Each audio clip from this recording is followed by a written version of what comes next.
Hi, this is my predictions. And first off, we've got 18th, we've got Hawthorn. Why? Simply because they're rebuilding, they've already stated that, and they got rid of some of their better midfielders like Mitchell and Mira, and they got rid of Gunston as well. So there's some of the main reasons why I reckon they'll finish bottom. I just think, they're rebuilding. You've got a young team now, a lot of experiences left, and haven't really, replaced that with the same quality of players. They will win a few games, but look, yeah, we don't expect them to go too well this year. At 17th, we've got North Melbourne. Why have I got North Melbourne 17th? Because I do reckon they'll win a few more games this year with Clarkson coming in and with the improvement of some of their younger players. But overall, it's just still young and developing and still miles off where, of reaching the finals. But they'll still do better than the last few years. I don't think they'll win three wooden spoons in a row. Most teams, not in the modern era. I just highly doubt it. They may win a few more games than what I'm expecting, but they could finish a few places higher because the two other teams ahead that I've just got just above them. But yeah, North Melbourne 17th for me. 16th we've got GWS. Why? Simply because they have lost a few players. I just think GWS had a poor season last year. And even though they've got a few good players, great players, I just think their bottom end players, their best 11 to 22 players, they just aren't quite there at AFL level. They'll still need to be to push for that finals or higher. They did make finals a few times prior to last year, but I just think the wheels have fallen off with GWS. It's time for. Next off, we've got at 15th is West Coast. And the reason why I've got them in this position is simply because they will win a few more games this year, I reckon. This is due to some of the more experienced players coming back from injury, and I reckon they'll win a few more games. Other than that, they're still going to finish low on the ladder, just simply because they had a terrible season last year, and I still reckon a lot of their players are past their use by date. Plus, you're missing key players like Josh Kennedy, who's retired, so there's a bunch of goals missing. So it's going to be tough to, go back to where they were previously. So that's the reason why they've got West Coast at 15th. They could finish lower, they could finish even higher, some people think. It's a bit of a, roll of dice or hit or miss situation, whatever you believe in. St Kilda at 4, and the next St Kilda at 14th. Why? Simply because lost of Max King early, and I just can't see what direction St Kilda are going in. They haven't improved their squad at all, and they haven't really got some good draft picks. I think maybe Philippou, but is he going to really dominate in his first year? No. So I just don't know where St Kilda's going at. It's probably the only side where I'm not too sure where they're heading. Same with GWS too. At least they're probably sort of more on the rebuilding side. With St Kilda, I have no idea where they're heading. So that's why they're at 14th, maybe a bit low. Some people could have them a bit higher. They could maybe just finish just outside the 8. I doubt they'll at the 8. 13th, we've got Adelaide. The reason why they're here in this position is this simply another side that's sort of rebuilding, but now in a couple of years in development. And I reckon they should really push to try to, get into that, look for a top 8 spot. They should try and play for it. I just don't think they're quite there yet, but they may come close to it. And I reckon they're 1 or 2 years away of making the top 8. They could even get it to this year, but I still think they're still a couple of years away. They haven't really improved much last year. This, it's kind of tough because I reckon last year was a bit, you expect them to probably win a few more games or put them in a higher position than what they were last year, but nah. I've got them here for a reason, but they could finish higher than what I've got at 13th. At 12th, we've got Essendon. And the reason why I reckon Essendon will finish here is simply hopefully a few of their players will come back from injury last year and start performing a bit better. My team, Essendon, really simply can perform up to beating some of the top sides like Sydney and Brisbane last year. But then again, I've lost, against West Coast and GWS and, a couple really huge defeats too, particularly the Port Adelaide Richmond game towards the end and Geelong for round 1. It just really set the tone for last year. It really was disappointing. I reckon we're better than that. but I don't reckon we're quite that top 8 team yet. And the reason why we got with 12th. I just some of the younger players will improve. We have lost Hurley and Smith, but we'll see how we go. That one's a bit of a probably 10th to 15th. That's where I reckon Essendon will probably finish. Gold Coast at 11. Why? Simply because they're a team that's it's kind of tough. They haven't really brought anyone new in their team that's going to lift them to the next level. They have lost Isaac Rankin. Is that a huge loss? Maybe a little bit. But other than that, I reckon, hopefully some of the younger players like Brown, Anderson will start to improving even more than what they had. I know Anderson had a decent year last year. Can he go to that next level and really help Gold Coast push for that their first finals? And I reckon they can make finals, Gold Coast. Having Ben Kim back, I reckon their forward line's just almost there. Probably need a couple better, need their small forwards to improve.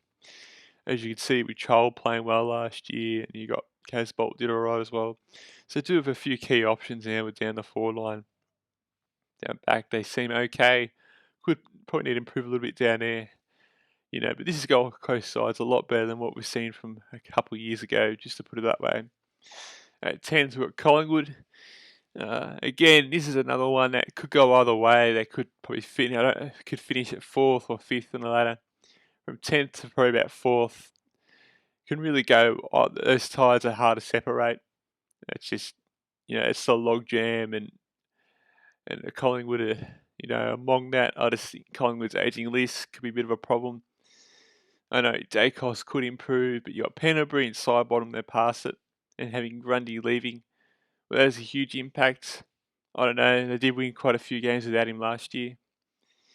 With Darcy Cameron doing okay, and Mason Cox is doing alright, which could probably, sort of, not as, could help them a bit.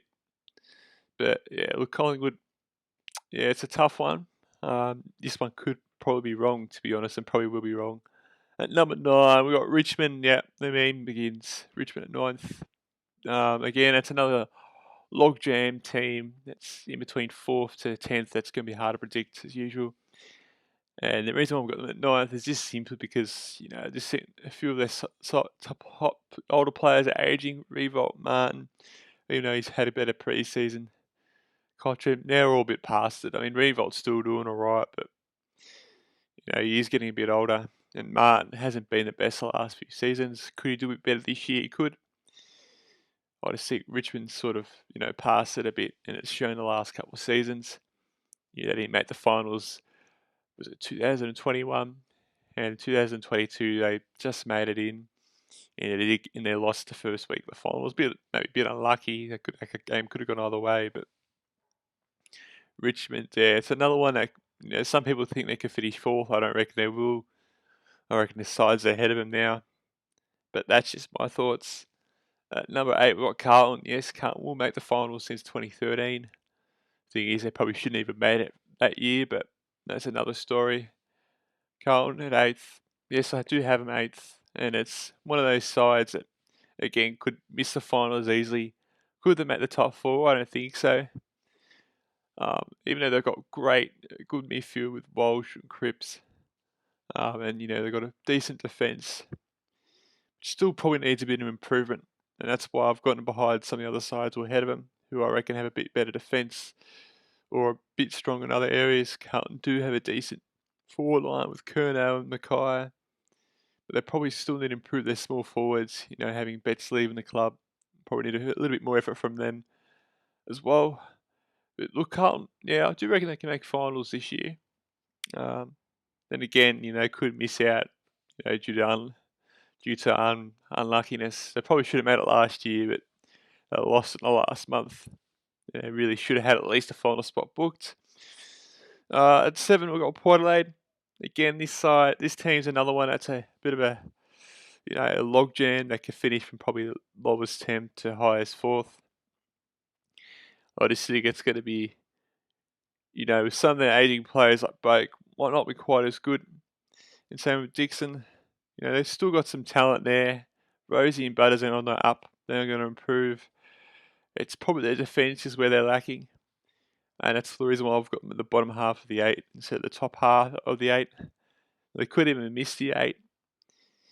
This is another one that's a bit I'm a bit unsure about, to be honest. It's just a tough one with Port because they've shown they came out the top 4 for a couple of seasons, but then they missed the 8 last year. So it's a tough to get a read on Port. At number 6, we got Fremantle. Yes, they will get a home final, I reckon. I reckon they will improve a bit, and having Fife back will help them. Although he's not the main man anymore, which is good because they've got a lot of other players that could help assist Fife. And yeah, I just think Freo, a decent team. Now I just think their 4 line's still a bit lacking. Got rid of Lob. Is Fife going to be their best forward this year now? As he's going to be playing a lot more. I'm not too sure. That's probably where they've been lacking for a number of years. I know it's tough with getting a key forward, but some of their small forwards too. I know Walters was that guy, but he hasn't quite performed to the level we want that you need from him in the last couple of seasons. So I'm not too sure with Fremantle with their forward line, but the defence and midfield's solid. I do reckon it's good enough to get them to that top 8 and maybe even getting a home final. At number 5, we've got Western Bulldogs. This team probably underperformed last year, I reckon. They're just making the 8th and really probably should have won that final against Fremantle after having a great start, but sort of just fell off after the first quarter. Now, it's kind of hard with Bulldogs. They have smashed a few sides around, but they haven't really shown it up against the best sides. And it's a tough one with the Bulldogs because they've got a great, midfield and they've got a decent amount of forward options. It's just their back line. But it looks like they've got Liam Jones there to help out. So it is a bit stronger than last year. They have lost Dunkley, which is a bit disappointing. I guess as a Bulldogs, perspective, a bit disappointing to lose that for them. But I still reckon, having that defence is probably where they need to aim at, because we all know they've got a good midfield. And that's the reason why they've been able to have those plenty of shots at goal. It's just when a ball comes into the defence and the midfield does get beaten, that's where they struggle. And it's the reason why I haven't really put them in the top 4. I'd like to see a little bit more, consistency with the defence and a bit better defensive efforts from the Bulldogs. Number 4, we've got Sydney.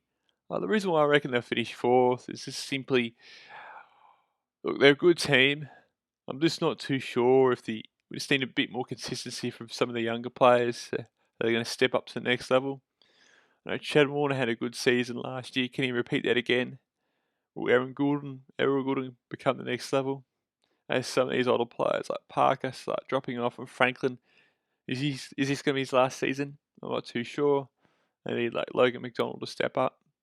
Happily, is he going to do as well as usual? After that grand final, there's history of a side generally performing pretty poorly after getting smashed in the grand final. So it's just a bit of question marks about Sydney. They've been a good side last couple of seasons. I still reckon they will be up there again. It's just another, again, from 4th to probably about 10th. It's hard to predict this year. At number 3, we got Melbourne. And again, the reason is we all know that Melbourne have been a great side the last couple of seasons. I know last year was disappointing how they finished, but they had a great start to the season. I do reckon though Melbourne, the biggest problem is their forward line. Ben Brown hasn't performed to the standard like he did at North Melbourne, which is a bit of a problem. They do have Bailey Frisch doing well. I think Pickett's doing all right, but they need really Ben Brown a lift. As a key forward, they need a lift. They did get rid of Wiedemann, so they probably do. And Jackson has also left. It's again another ruck option loss, but then they do bring in Grundy. So they're going for the now. Melbourne, their time's out to try to win another flag again. And it's going to be interesting to see if Max Gawn or Brady Grundy, take that forward line, that key forward line spot as well as playing in the ruck. Since Jackson's not there anymore. And they may need to get another youngster coming through, maybe in the forward line, but that's where the issues with the forward line, issues with Melbourne. As we all know, they've got a great midfield and good defence. with Stephen May and Lever. And number 2, we got Brisbane. And the reason is I reckon Brisbane will go to that slightly next level this year, I reckon. With bringing in Dunkley and Gunston, that just provides a bit more, sparkle in their team. And I reckon Gunston will help with Brisbane's accuracy woes because that was the issue last year. Dunkley will provide another forward midfield option that will also help Brisbane in that area. I can't really see a particular weakness with Brisbane now, maybe other than the goal kicking, but having Hitwood in your side as well. Hopefully he need him to probably step it up a bit, as well as a key forward and Danaher to get to where he was in 2017, where that was his best year when he won Essendon's Best and Fairest. Probably need them to lift a bit as well, maybe kick a little bit more accurately. But I reckon Brisbane don't have a particular weakness. Got a decent ruckman, decent defence, decent forward line. I actually reckon Brisbane might win the flag this year. They get a good, decent chance. And at number 1, we got Geelong. The reason is because they won the flag last year. But again, this is another team that could potentially, they could drop out of the 4. They could, drop out of the top 2. They are aging. They have lost Joel Selwood. Do I reckon Geelong will go back to back? I mean, it wouldn't surprise me, but it is difficult to go back to back.